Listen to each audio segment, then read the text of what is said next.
Hello YouTube, DDRGuy300 here again.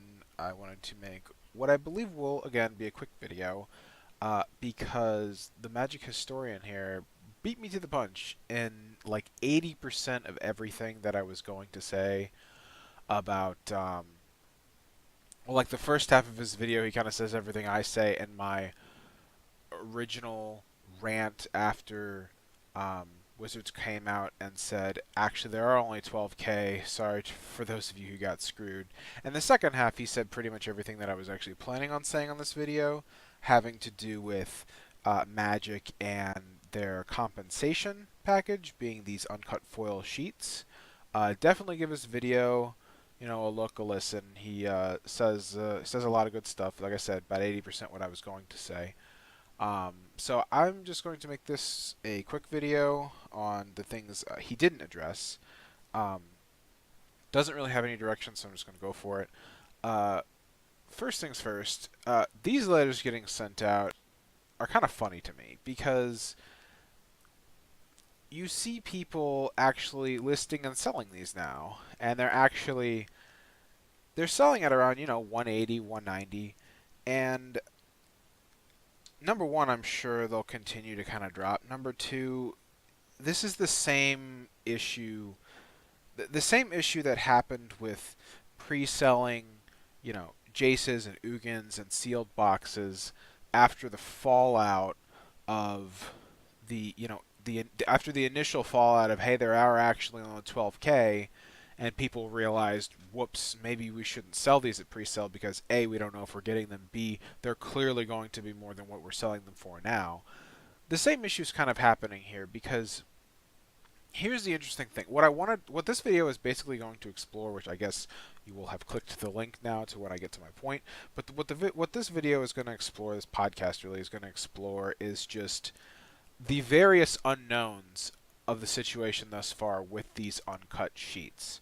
Um, because we don't know exactly. The Magic Historian in his video, he actually says um, that he believes Wizards will actually do the standard 10 by 11 uncut sheets, which is good because I didn't know what the standard was really.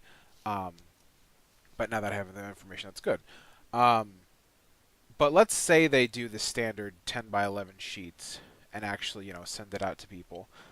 Let's say that actually ends up happening. You can bet that there are going to be people who there are going to be waves of sellers who sold these uncut sheets that are going to decide, I don't want to sell this now.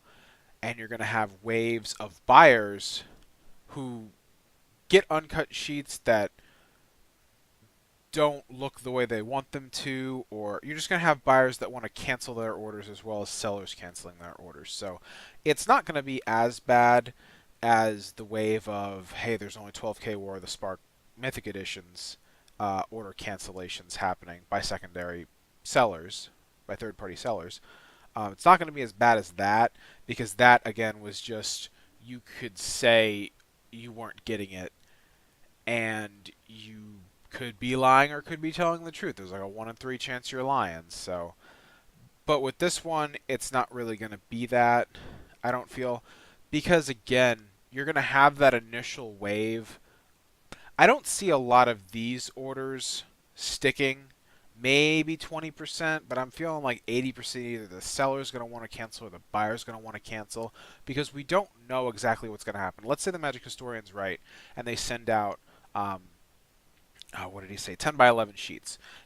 He's right. There's going to be overflow because I went and counted it. There's 69 rares and mythics in War of the Spark, and there's going to be duplicates. So that's good. If he's right, that's really good for variance. That gives the people who got it or people who are going to get it variance in their product. Not everyone is going to have the same sheet. It's like having numbered, sheets, except they're not actually numbered. It's just you can tell they're different. So there's that numbered element of there's not another one like this, except instead of arbitrary integers, it's the way the foils are. Maybe they'll be in the same order, but they're not all going to have the same kind of print. And even when you account for the variance, you're still going to have, it makes for, even if it's all in order, it makes for about 100 different variant printings of these. And if that's the case, the hardest core of collectors, that'd be hilarious to see actually someone do that. If that's actually what ended up happening, and they went and collected a variant of each one where it was each off by one card, and they had like 100 of them. Let's see, 10 by 11, so 110. Ooh, that'd be pretty impressive. But that's beside the point. Again, I don't see these really sticking. I see maybe 20% of them going through, but the rest is just going to be sellers wanting to cancel when they, see they have a sheet that's really good or it's better than they anticipated, or buyers that want to cancel for whatever reason. And that's the second part of this talk that I want to get into is how Wizards can still screw this up royally. Um, Again, the Magic Historian gives a pretty, I feel, fair take on why he thinks um, Wizards is actually going to go through with full sheets, and he makes a lot of good points.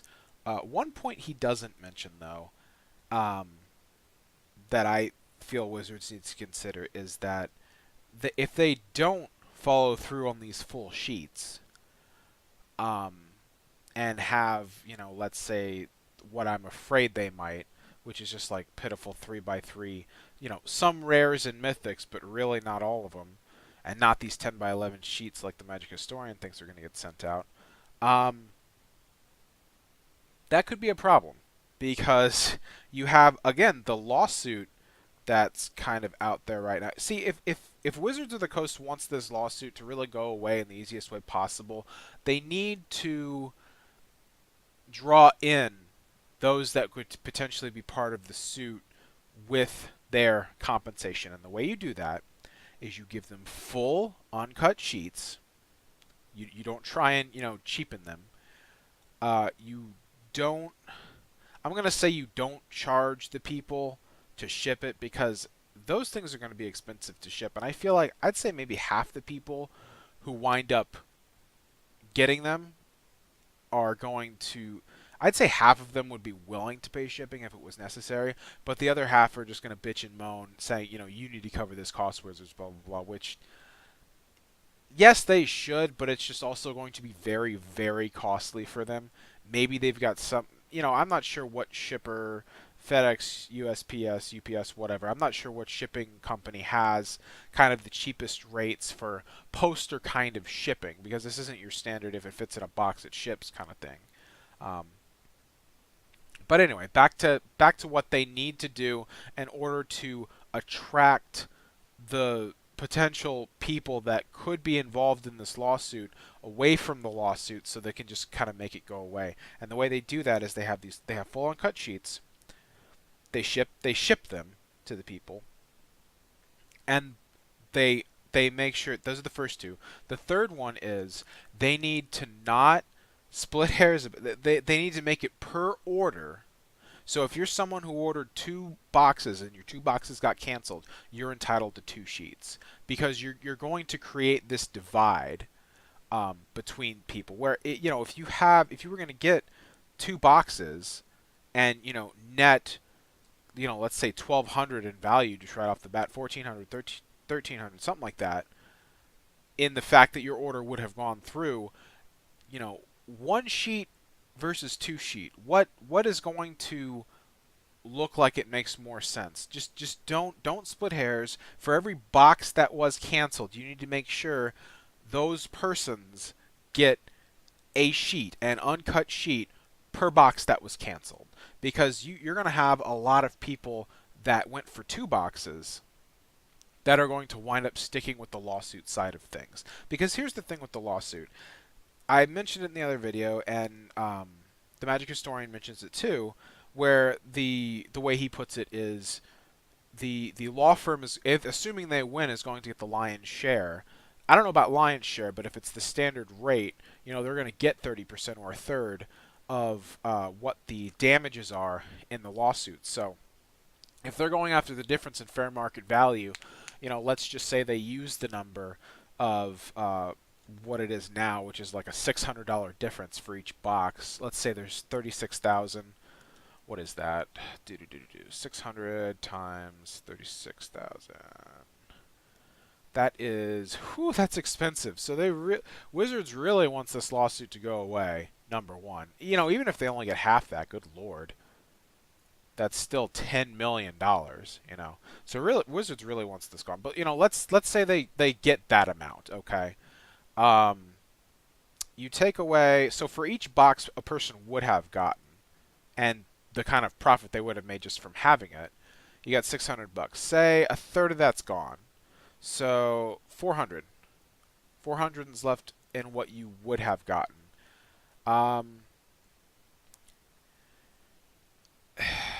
Going after the loss. Say these uncut sheets stay at $200-ish, which I'll get into in a minute. But $200 in sheets, and the 20 eBay, a little over $200 in basically free stuff for not actually having spent money in the first place. That's looking like the pretty attractive route in comparison to going down some legal rabbit hole, which who knows how long that's going to take and the kind of speed bumps it can run into. So if they make full sheets, number one. Number two, if they ship it out to everyone, every box that would have been purchased, okay. Number three, if they, what was number three? I don't even remember it now, but the idea is they need to not screw it up.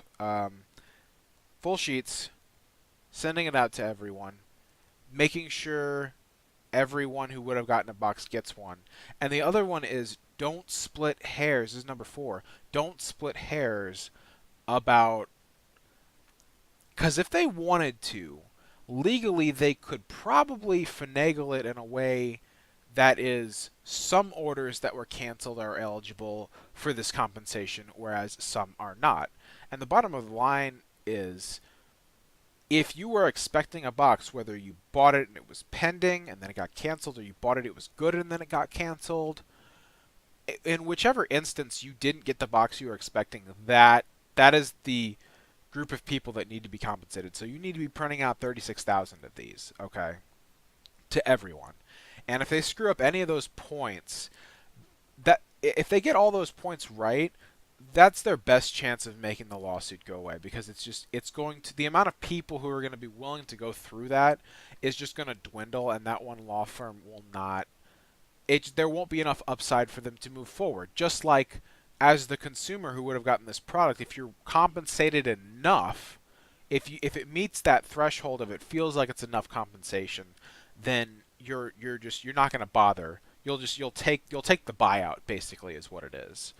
And as long as they get all those right, that's their best chance to really making that lawsuit go away. Which, is it going to go on its own or not? Who knows? But the fact that they're under this kind of scrutiny, which, by the way, and the historian says this as well, it's just really funny how the same day that they got named in the lawsuit, they came out. No, he didn't say that. He said the compensation was notched up in his video. But my tinfoil hat theory was just the fact that they came out that day, the same day that they were announced, that they were named in a suit, that they said, okay, guess what? Here's what we're going to do for everyone affected. So, the historian says it was notched up, which, yeah, I think it was. But also, they pushed this out to try and damage control this as much as possible. And if they try and pull a perceived bait and switch, I say perceived because, again, they could do any kind of legal talk, jump through the hoops if they want to. But if they fall short, if they drop the ball on this perceived compensation, you can bet people are going to be lining back up to get into that lawsuit. And they just need to be very careful and not screw up. Again, the one thing that they might have a little bit of latitude on is having people, let's say it costs them $20 to ship this thing. Let's say it costs them $20 to ship this thing. Let's just say half. Let's say half of them only have one of them. So that's 6,000. Whoops. No. 36. Let's see, 36,000. So we're going to say, so 12,000 single orders, 12,000 double orders. So let's say 24,000 places to ship these things. Okay. Let's say it costs them, whoops, that's too much. Let's say it costs them I don't know what kind of deal they have worked out with whatever shipping company. Let's just say $20. That's going to cost them about 500,000 just to ship them out, on top of whatever cost it takes to print them. I don't know the numbers, but let's just say it costs them 120K to print all. No, it won't even be that much because it's just cardboard at the end of the day. Let's just say 20K. Whoa, that's not correct. Well, I was rounding it to 500,000 basically is what it's going to be their cost basis. And again, that's a lot less than even the worst case scenario of the 10 million they'd lose in a suit potentially. Or hell, even fees that they'd have just hiring. I mean, I'm sure they have lawyers, but they can't all be on retainer for the same rate all the time. I don't think. Again, I'm not a legal expert, but I just feel like you're going to incur extra costs naturally if you're going to wind up in court. So that's easily going to exceed $500,000 right there. So I guess kind of it makes the most sense to just suck up the cost of shipping and just do it. So you avoid those fees. And I guess at the end of the day, regardless of your opinion about the legitimacy of the lawsuit or not, they've had a significant hand in making sure that Wizards puts their best foot forward in the compensation department so as to avoid court. So, gotta give credit where credit's due there. And I know I mentioned it before, but again, I see maybe 80% of the, because that's the other thing. We're not totally sure. These prices are based on not being totally sure what these uncut sheets are going to look like. Hopefully, the Magic Historian's correct, and they are full 11 by 10 uncut sheets, because that would be the best case scenario for really everyone involved. And if that happens, you can bet these prices are going to be higher than this. Maybe not significantly, maybe like 250. Maybe it depends on what the market kind of fleshes out, but the point being that right now the market doesn't know for sure what is being gotten. And also there's going to be variance in pricing depending on, because the picture of the actual uncut sheet, again, assuming they're 10 by 11, that people get, that's going to be what they're listing, not this eBay message, okay? And when that happens, there's going to be that variance in pricing. I'd expect there's not going to be much more of a difference than maybe 50 some odd dollars in pricing, because best case scenario is you're going to get, again, I'm not sure if it's going to be in order or not, but best case scenario you get double Nicol Bolas, Liliana, and I guess Gideon. I'm not sure whatever like high end mythics there are in the set, but I'd say those are the ones that are most sought after. So I mean, heck, we can check it right now. Let's just go to TCG Player. Magic War of the Spark. High to low. Oh, right, we gotta go through all these anime art, which I'm just not a fan of. Sorry if you are, but I am not. Right, these are all in foil prices. Whatever. Whatever the high-end sheets are, I don't expect the variance to be much higher than, I'd say $50 between the uncut sheets. Maybe $100 if there's a variance of bad printed sheets, which I don't think there would be. And that's the other thing that you avoid when you just suck up the cost, print the full sheets, and send them out, is you avoid that end user experience of, again, like the Lava Claw Reaches effect. That's not what you want out of your ultimate box topper. You want the Liliana or the Karn or the Snapcaster or the Tarmogoyf, So that's really all I got for this one. And the funny thing is, even I guess a final thought, even if I still only think about 80% of these kind of orders are going to go through, and when the market kind of adjusts, I feel like what's going to end up happening is hopefully the historian's right and they do full uncut sheets, because at the end of the day, it's going to cost them less if they just print it, get it ready to ship, and ship it out, than try to cut these things up and make a bad end user experience for the people they're trying to compensate and make the lawsuit go away. So what I think I have a hope that that's what they're going to end up doing. The historian does have a pretty good point in that regard. I have a fear that it's not going to happen, but I'm hoping the hope outweighs the fear, to be a little redundant there. But what's going to end up happening, I feel, is assuming that comes out and assuming we get full sheets, we're going to have orders that get canceled from sellers where there's like, oh, I can get more for these.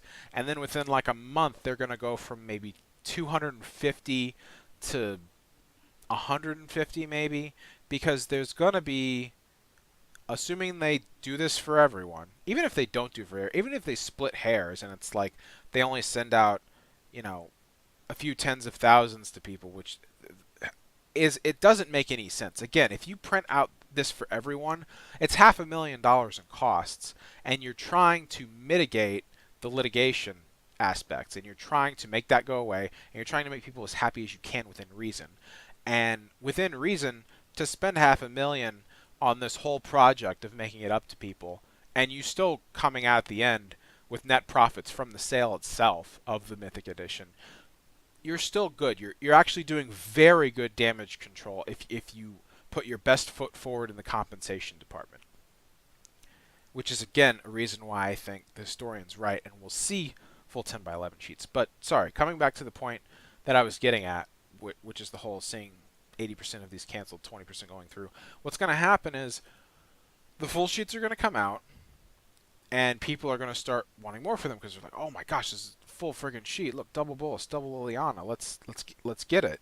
And it's going to be a hyped item, and they're going to go. I feel like they're going to hit about 250, and then they'll go down to about 150 after about a month because there's going to be 36,000 out there. The people who bought Mythic Edition just to flip it and are looking for free money, they're going to cash in on their free money.